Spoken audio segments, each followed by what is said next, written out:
When was the last time your well-meaning questions turned your teen into a brick wall? If you're tired of watching them shut down, walk away, or give one-word answers when you ask questions, you're not alone. Today I'm revealing why this happens and how it might actually be pushing your teen away. And I'll give you a simple approach that creates genuine connection that gets them talking instead. Do you long to build lasting connections with your teenager and have conversations that build trust instead of conflict?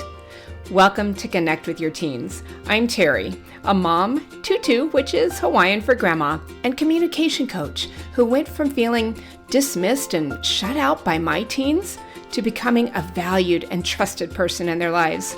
I help moms like you reconnect, speak in ways that invite peace, and create conflict-free conversations, all guided by grace and anchored in God's love. Grab a latte or a favorite cup of tea, and let's get into the heart of it. Welcome back to Connect with Your Teens. I'm your host, Terry Lee. In Matthew 11:28-30, Jesus says, "Come to me." It's an invitation, not an interrogation. He models for us how to create a safe space where people want to draw near, not pull away. I was coaching a mom in my mentorship program named Sarah, who was frustrated because her 15-year-old daughter would literally shut down whenever she tried to have a conversation. Sarah would say, "I just want to know what's going on in her life. I care about her." Another mom told me how her son would give one-word answers or just shrug, no matter how many different ways she tried to ask about his day. She felt like she was losing her connection with him, all the while trying her hardest to stay involved. Now, I understand why you think asking lots of questions is the way to get to know and build connections with your teenager, and it's okay. We've been taught for a really long time that asking questions is the way to get to know someone and build rapport. But let me ask you, does someone being questioned in an interrogation room at a police station feel like they're having a meaningful conversation? Clearly not. Asking lots of questions does not guarantee a meaningful conversation. You could be asking all kinds of questions to try and build connection while you're actually pushing your teenager away. But what happens when you have a meaningful conversation with someone else? Does the conversation go deeper because they keep firing questions at you? Or do you feel connected to them because they're actually listening and asking you to share more? The good news is, once you understand why your questioning creates distance, you can shift to an approach that actually draws your teen closer. Here's 3 key shifts that will help transform these interactions for you. First, shift from interrogation to invitation. Instead of multiple questions, offer one open invitation to share. Instead of, "How is school? What did you do? Who did you sit with at lunch?" Try, "I'd love to hear about any part of your day that stands out to you." And notice how different that feels. One creates pressure, the other creates space. And then second, create safety through silence. After you extend the invitation, practice a comfortable silence. This gives your teen space to gather their thoughts and share at their own pace. When I coach moms on this, they often say, "But the silence is so uncomfortable." That's okay. Lean into it.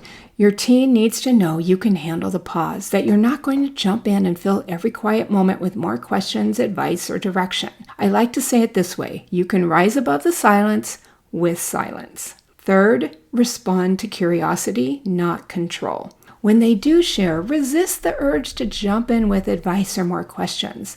Let's say your teen mentions that they had a rough day at lunch. Instead of jumping in with, "Well, what happened? Who was there? What did they say?" Try, "Wow, that sounds really hard. Would you like to tell me more about it?" Wait, listen, see the difference.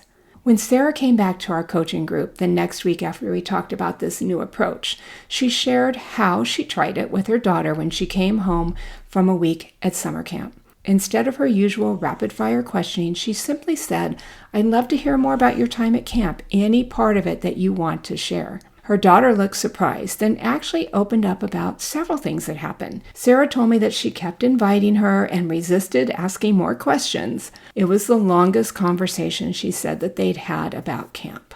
Remember, your teen doesn't need an interrogator. They need a safe harbor. When we shift from questioning to inviting, we create space for real connection to grow. So I want you to think about what you want with your teen. Do you want to use questions that sound like an interrogation to them and possibly not have the meaningful conversations you long for? Or would you rather focus on how you can listen to them so that you can build connection that will lead to more meaningful conversations? This week, I challenge you to try just one invitation instead of multiple questions. First, anchor yourself in Christ. Invite them with an open-ended question, relax, and listen. Then invite more. When they seem done, say thanks for sharing and be done. Don't push with another question. Notice how different it feels, both for them and for you. You can do this. I know questions are the natural way of getting information, of seeing how someone is, but I really challenge you to trust this process. Trust the power of the invitation and try it out and keep trying it. You know, it's not a one and done when we're building a more connected relationship with our kids. It takes time. It takes practice. But you can practice this in all those small moments. God's grace is with you. His Holy Spirit is in you, and He is empowering you. So let me pray for you. God, help us to create spaces of grace in our homes where our teens feel safe to share their hearts. Give us wisdom to know when to speak and when to listen. Help us to trust you with their journeys. Give us the power of the invitation and help us to see how invitations change the course of relationships. God, we bless you. We thank you for who you are and how much you love us and how much you love our kids. Amen.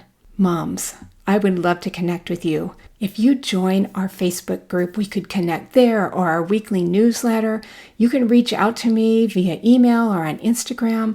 I would just love to connect with you and walk with you through this journey because you have got this. You are more than enough, and you are the best mom for your kids. And I want to see them connect with you and you connect with them in a powerful way that will transform both your lives. As always, rejoicing in hope, this is Terry Lee. I'll see you next time on Connect with Your Teens.